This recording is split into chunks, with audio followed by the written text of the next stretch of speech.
জয় গুরু বন্দে পুরুষোত্তমম। আজকে আমি তোমাদের দেখাবো বর্ধমানের বুকে থাকা একটি জনপ্রিয় সৎসঙ্গ মন্দির।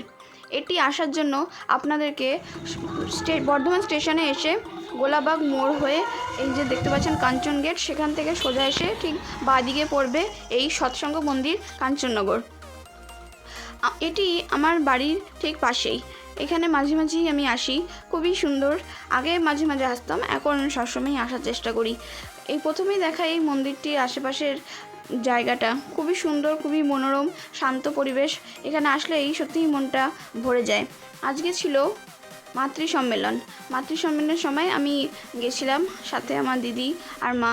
এই যে পাশে যেই ফ্ল্যাটটা দেখতে পাচ্ছেন, এটি হচ্ছে গেস্ট হাউস।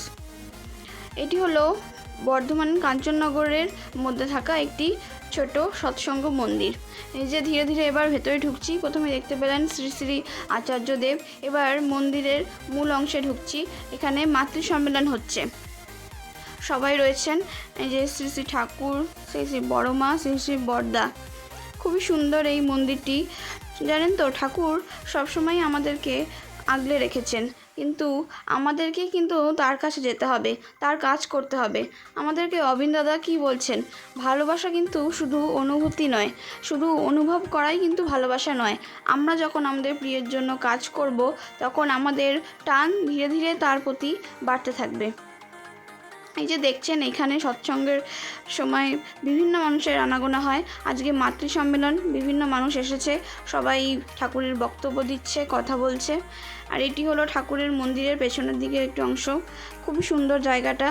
আর জানেন তো, মন্দিরে আসলেই না মনটা সত্যি এত নির্মল এবং শান্ত লাগে। তাই মাঝে মাঝেই চেষ্টা করি সময় বার করে একবার করে এসে এখানে ঘুরে যাওয়া। সেদিন ছিল মাতৃ সম্মেলনে গেছিলাম। ঠাকুরের অনেক সুন্দর সুন্দর কথা শুনলাম। এবং সত্যি ঠাকুরকে নিয়ে চললে আমরা কিন্তু সমস্ত বিপদের মধ্যেই কিন্তু রক্ষা পাই। যত আমরা ঠাকুরের হয়ে চলবো, ততই কিন্তু ভালো।